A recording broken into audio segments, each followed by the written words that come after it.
What is up, guys? Christian Axios here, and in today's video we are going to go over how to deliver maximum amounts of value to your clients in the real estate business. So I'm going to get started here, but before we do, I want to let you guys know that in the description there is a link if you guys want a free 30-minute strategy call with help anything real estate related. So let me know in the comment section and let's get started. Also, make sure to add me on Instagram and subscribe and like the video. Okay, let's get started. So when we're starting out in the real estate business, we typically have this idea that we can't provide value unless we have sold hundreds and hundreds of homes. And not only that, typically we also think we just need many years of experience, because we know agents that may have 20, 30 years in the business, and there's no possible way for us to compete. So we think, but here's the truth. The bread and butter of my business is expired listings. And what are expired listings? Expired listings are homes that were on the market with a realtor that did not sell. Now, what do I find when I see realtors? When I see homes that are expired, I take a look at the realtor and I do some research. And I find that there's a range of all types of realtors that have expired listings. It doesn't matter how many years of experience, typically, how much they may believe that they know, etc. Here is the reality of the matter. A home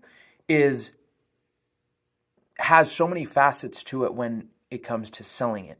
It's going to take a lot of determination. It's going to take a lot of reaching out to buyers. It's going to take a lot of effort.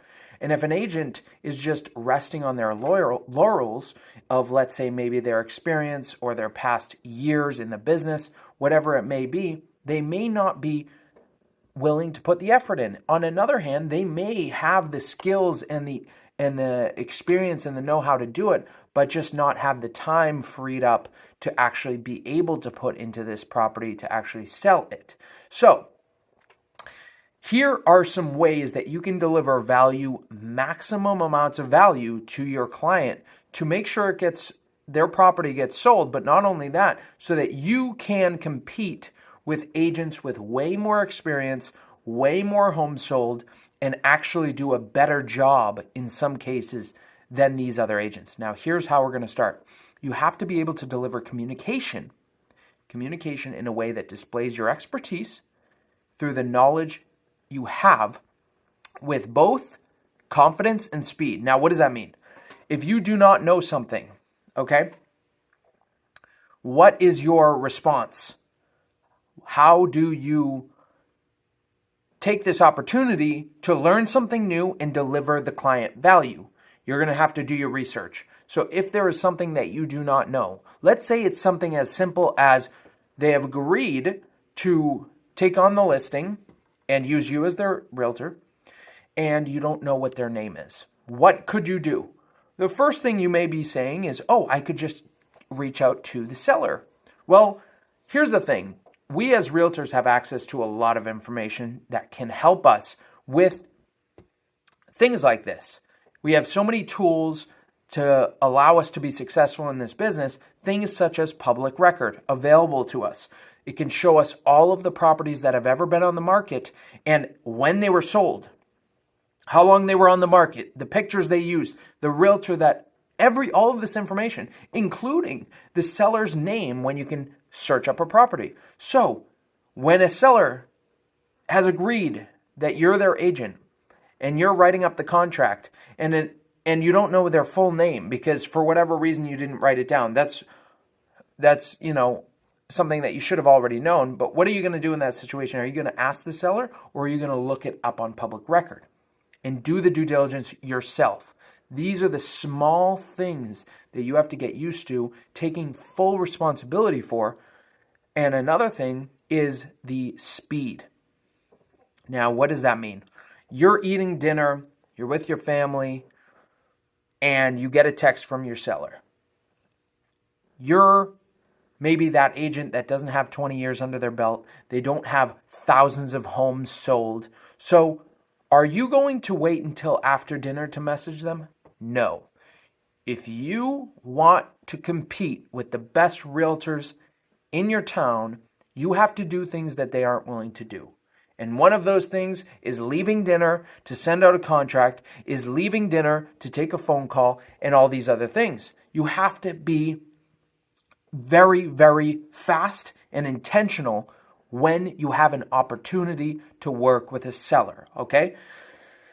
Okay, next. They're buying your speed of action and clean, concise communication, okay? If you don't have the experience, right, you're going to want a mentor to guide you through this, okay? In addition to having a mentor, in addition to having a great brokerage that backs you, you're still going to need to be extremely fast in your action steps, getting that contract sent out, getting the photographer out there, planning the photographer to go out there, planning for, the buyer showings, etc., etc., etc. Now, the next part is concise communication. Are you mumbling on your words when you're talking to the seller? Are you sounding incompetent on the phone? Are you not confident in the price that it will actually sell for? These are all things that you can prepare for. You do not have to go into these things blindly. You prepare and then you execute. You prepare and you execute fast, okay? If you ask questions that you should know, you are not an expert.